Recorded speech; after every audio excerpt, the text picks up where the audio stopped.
We said yes. So we waited and we waited and we waited for the full disclosure to happen because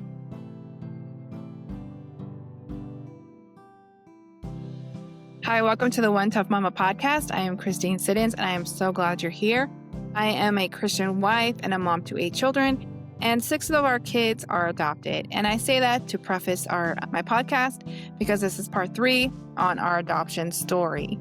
So if you haven't listened to part 1 or part 2, go check those out. I will link them at the end of this podcast. Okay, so I left off that we went to the adoption event and we met some kids. And by the end of it, we had found a sibling group that we felt like, hey, God answered our prayers. We went into this. God, let us know that these are our kids. So we get home, I contact our worker and I let him know we met these 4 kids and we want to inquire. And then the next step was our worker was a male. And so he contacted their worker and sent down I think they call it a BIP, but best interest placement meeting. And so this is where you go and they give you like a Reader's Digest information about the children. And so you find out more about them and you can ask them questions and things like that.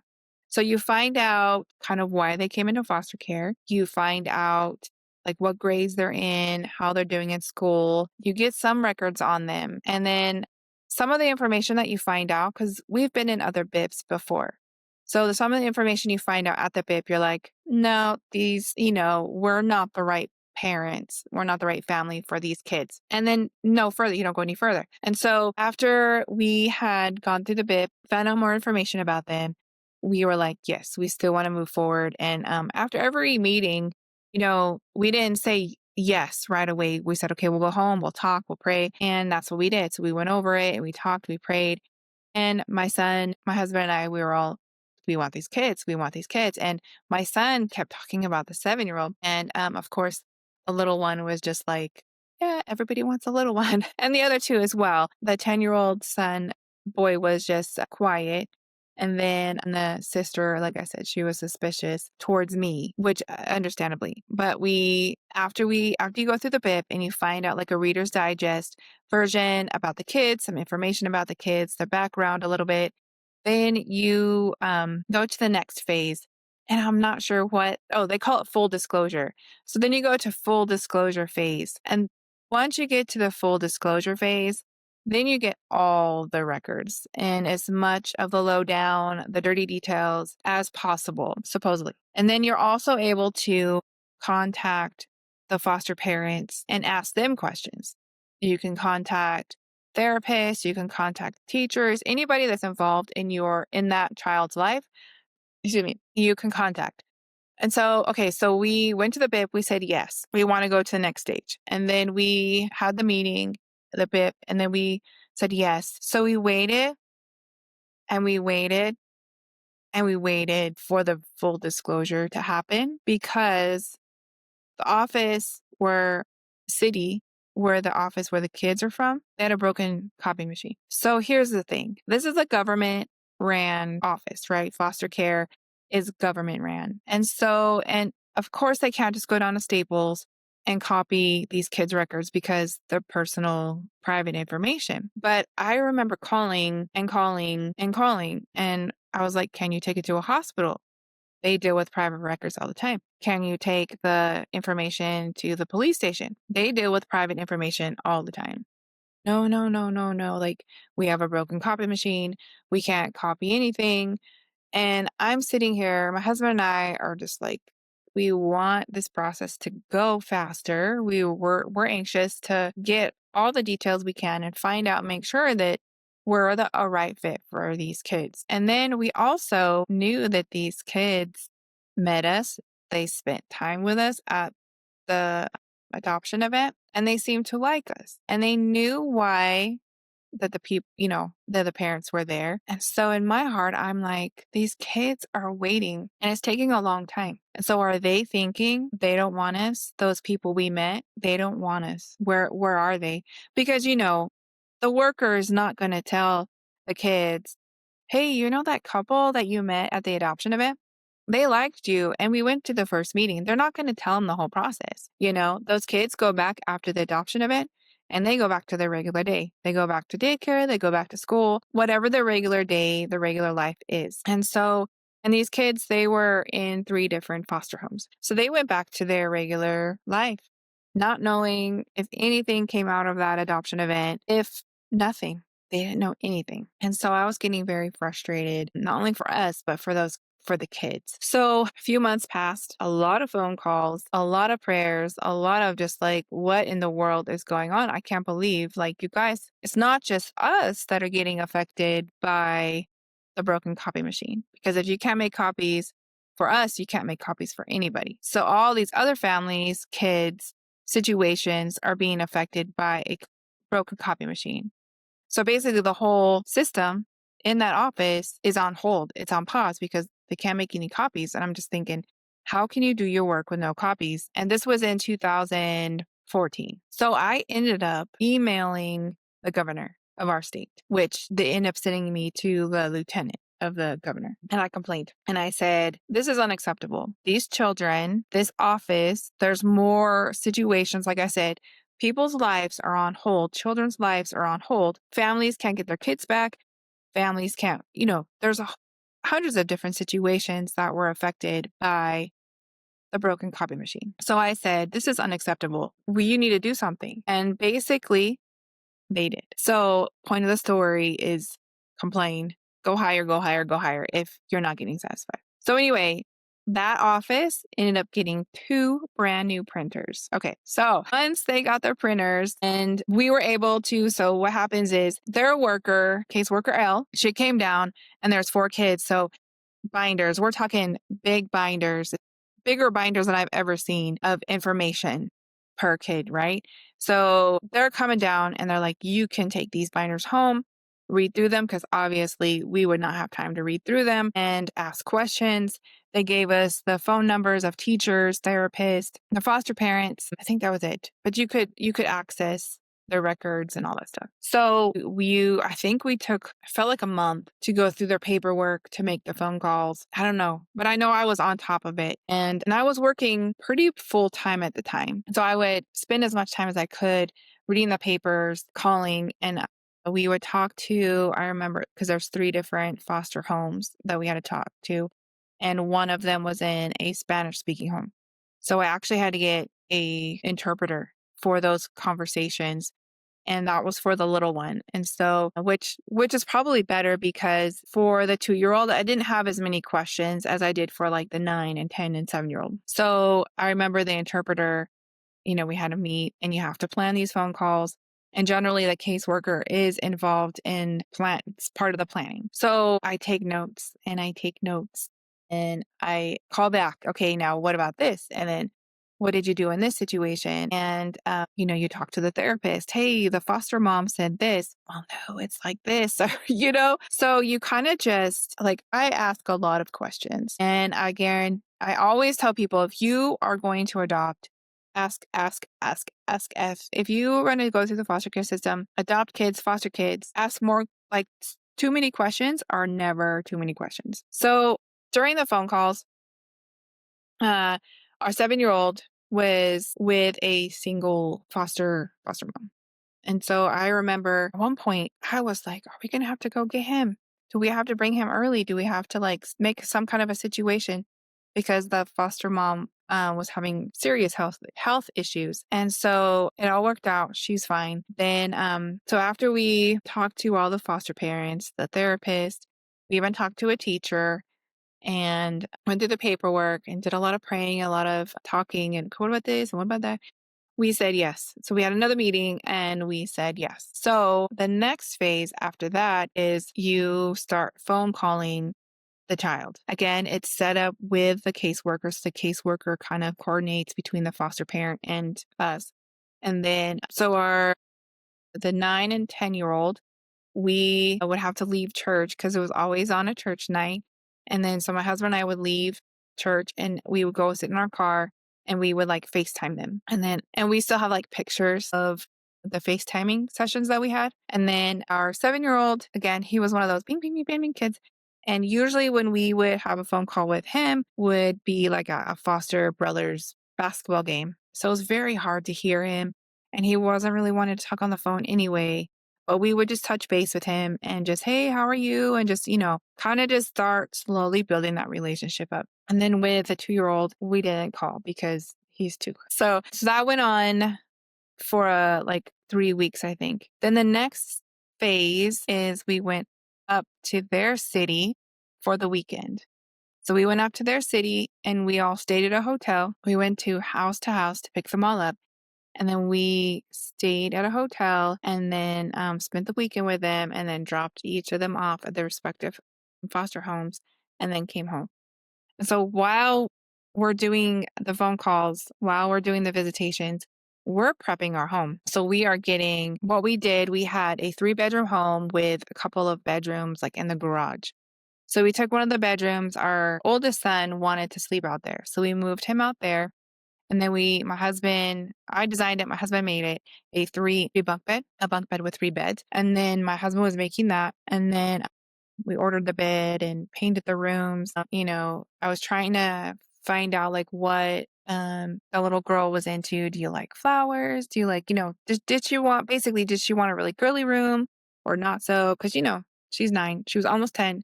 And so sometimes we're kind of transitioning into teenagehood by then.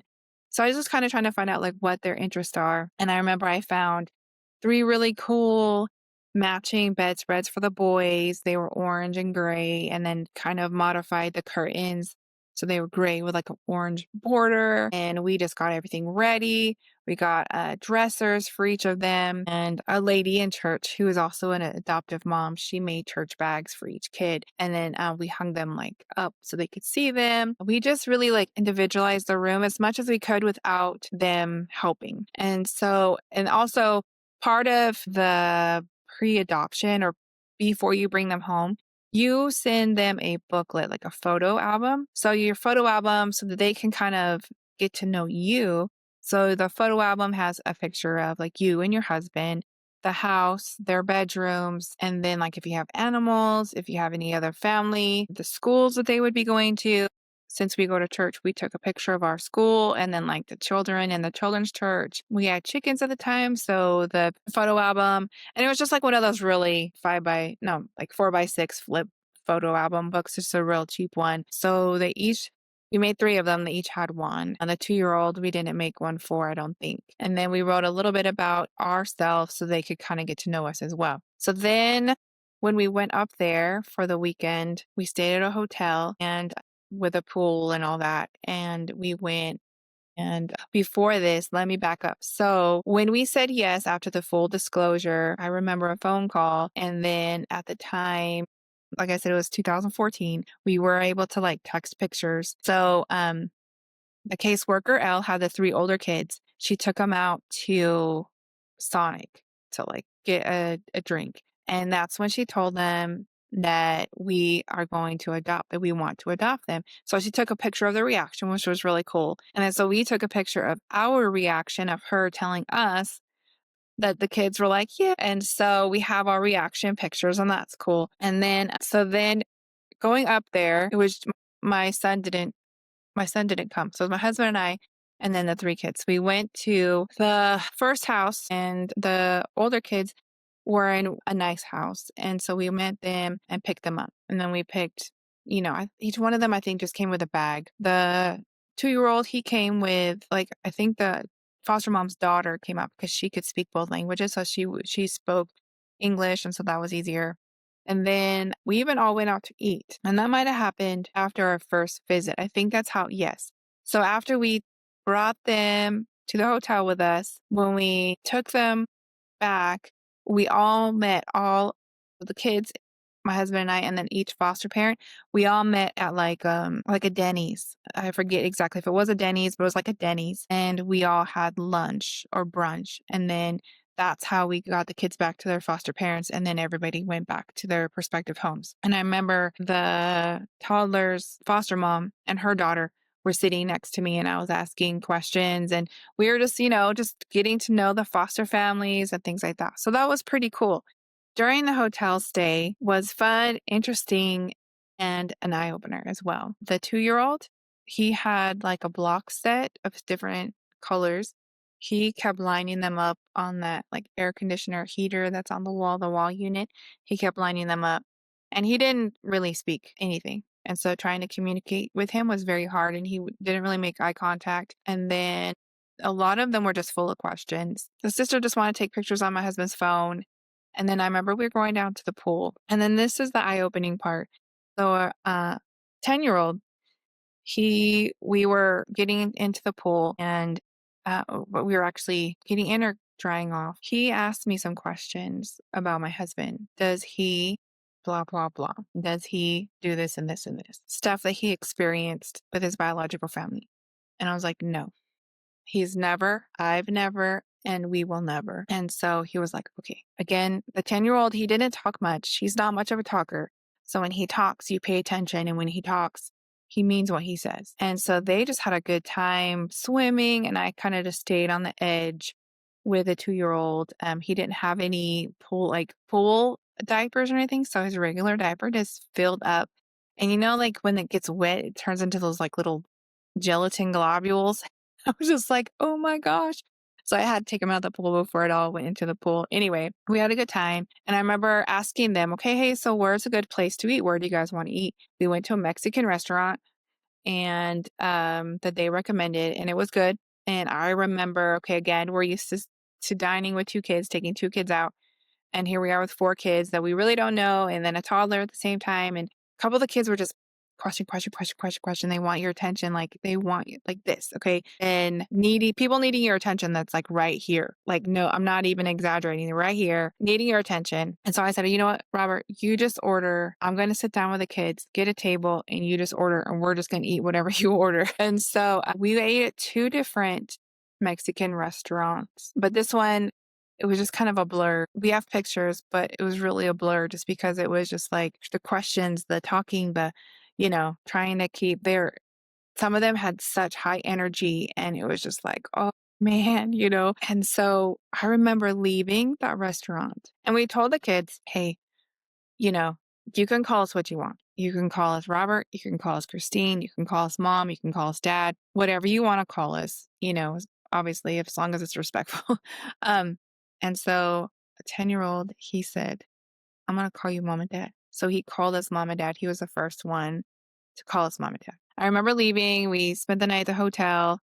I'm sure we watched something like a movie or giving them baths, making sure everything, and it was just such a quick turnaround and crazy. And again, it was 2 to 3 hours drive for us. And then the following weekend, we brought the kids down to our house. And again, during that time, we are talking to them, conversing on the phone, FaceTime, finishing up getting everything ready because they're coming to our house. And so we bring them home. And again, it's kind of a blur. We bring them home and I'm sure we fed them pizza, just your general. I think we asked them, what kind of foods do you like? So I stocked up and they were only here for, I think we met halfway and in like the worker and us, we met halfway. She dropped off the kids and then to bring them back, we had a doctor's visit. One of the ways, yeah. So we went to a dentist appointment in one of the drop-offs pickups. And so for the youngest one. And so he had a dentist appointment that was kind of going with the ear, nose, and throat situation. So that was interesting because I was there with a caseworker and I was able to kind of get filled in with some of his medical history because he came with medical history and a few special needs. And then after that, so we went up there for a weekend. Then the next weekend they came to us. Then the following weekend, we went back up to their city and we had the candlelight service, which there is no candles in the whole candlelight service. It's actually balloons. So this is where you actually this is the switch over from the foster parents living separately, all that stuff, to coming and staying with us forever. So I remember all of the foster families were there, the workers were there because it was in the CYFD office, the foster care office. Hey, you guys know that I like using natural products and I love tallow-based products. I mean, we use tallow for just about everything. And I have told you guys about Toops & Co. before, and I love them. So Toops & Co. products are packaged in 100% recyclable paperboard. They're helping to reduce waste by practicing farm-to-face skincare, naturally biodegradable without synthetics that pollute water and soil, packed with organic and pure ingredients in their whole form, shipped as soon as one day after production, ensuring you get a fresh product with every order. And I can guarantee everything that I have ordered has been fresh. And so I recently just got another one of their sample kits. I don't have all 3 of them here, but here are 2 of them. It is the Tallow Balm kit, and so I got the Sweet Girl Tallow, and then there's an original Tallow Balm as well. This one has just a little bit of a different scent. And then for my face, frankincense face balm, and they are perfect travel size. This I put in my purse. Actually, it's perfect. And then I keep my other one, the original one, in our silverware drawer, because after you clean the kitchen, after you do the dishes, if you're like me, your hands are dry. And so these are great. Go check them out. The link is in my show notes. All right, thank you. And my husband and I, it was Friday the 13th, and which I look back on and be like, oh, wow.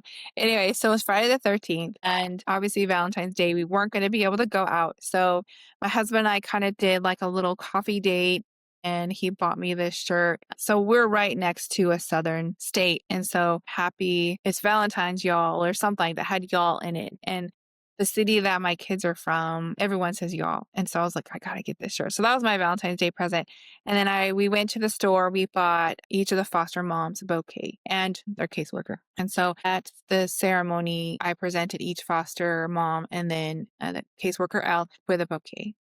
So in this, it's kind of the candlelight service is kind of a different thing.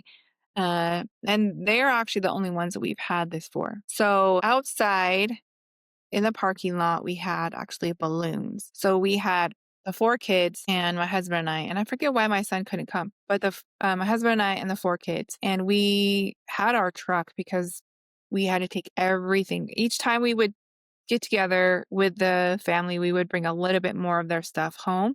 And then at this ceremony, we took everything that was theirs and we brought them home with all their stuff. So the candlelight service is outside with balloons, and each color represented a part of these kids' lives. So, like a certain color represented their biological family that gave them life. Another color represented their foster family who took care of them, and so on and so forth. And then another color was for us, and then the new beginnings, the new life that we're going to start together. And everyone's dressed up for this occasion. On the inside was all the foster families, the staff, and all of that. And so literally it was like Christmas time. And so again, if you caught it, this is February 2015. We met our kids in September. So it took that long for all the meetings, the paperwork, but the biggest thing was the broken copy machine. So it took that long for us to bring them home. So they were like kind of giving a little bit of speeches, but it was like Christmas time, y'all. Literally, these kids, between foster parents and then the staff at the CYFD office, gave them toys after toys and clothes after clothes.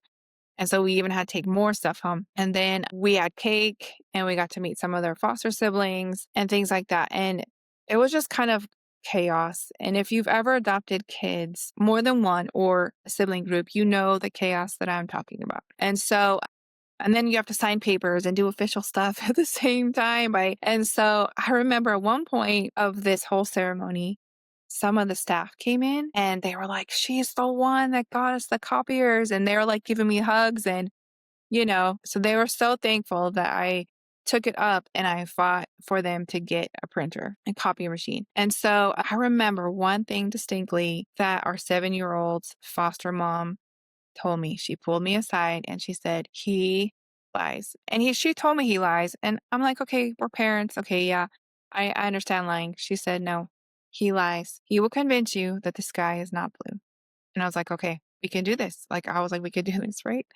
And where we live, the sky is always blue. So that is a profound statement that he could convince you that the sky is not blue. Anyway, so not to put a damper on the day, but he We went through the ceremony. We had the balloons. We had the cake, all that kind of stuff. And then we did the long drive home. And I remember the only foster parent that seemed upset meaning saddened, was our 2-year-old. So had we not come along, the kids were going to get separated and our 2-year-old's foster mom would have adopted him. And so she was the one that was the most attached. And so she took it hard that, she couldn't adopt him. And so on the way home, we're in our truck and it's kind of a tight fit. It was my husband, the 7-year-old, me, and then the other 3 in the back. And so partway through, we leave, it's the nighttime. And then one of the gas stop stations that we stop at, everyone gets their pajamas on and, we're having conversations, we're having food, we're just, getting to know each other more. And I remember our 10-year-old was saying, okay, can I have a phone? Can I have a girlfriend? Can I have? And I was like, my husband and I look at each other like, what the heck? Does he think we're sugar daddies? Like, what is going on? And we're like, no, to all the above, like you're 10. And a 7-year-old fell asleep on my lap, so that was like a nice bonding time. And we just had conversations, we were singing. And then our daughter, I told you she liked the song, Why You Gotta Be So Rude. And I had been looking it up and I had been singing it. And so we were singing it on the way home and playing it. And that was actually kind of a bonding song for us.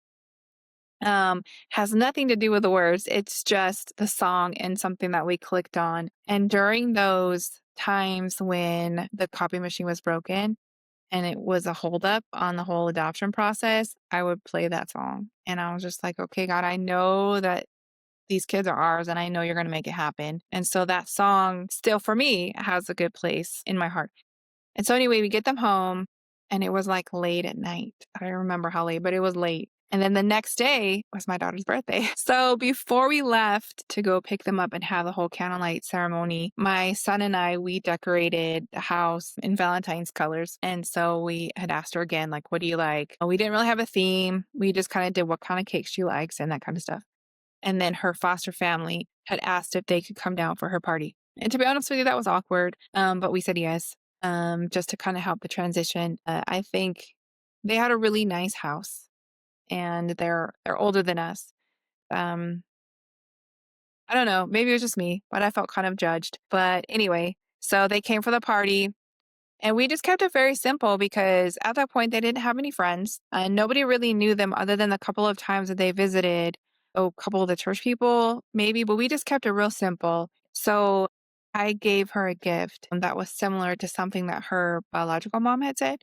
Not like replacing her, but to say, hey, I get like, it was something to do with a mom's heart. I'm just going to say that. And so I gave her that. She really liked it. She understood the meaning behind the gift. And then I wore my Valentine's Day, y'all, or something like that shirt. And so, so my daughter turned 10 the next day after we brought her home. And so that was kind of a whirlwind. And then after that, it just is a whole another journey. And we had no honeymoon period. We were very overwhelmed taking in 4 kids. In between when we first got licensed and when we brought our 4 kids home, we did do respite a couple of times, which is you watch foster kids for a weekend, for a week, or, for a few days. And so we did have a couple sibling groups that we did watch. One of them we already knew, so we were more familiar with this family. Again, part of it was we had rose-colored glasses on, I'm going to be honest. And then another part was just we took 4 kids in that had a lot of needs and needed a lot of attention. Again, that will be our next part 4. Yeah, that was kind of a whirlwind. And the whole process of meeting, like inquiring about, learning about, meeting, the BIP, the full disclosure, the back and forth, visitations, the phone calls, ceremony, all that pretty much varies from each adoption experience. Each one of our kids has a different story of how they came into our lives, like the journey that they took to get here. And so each one is different. So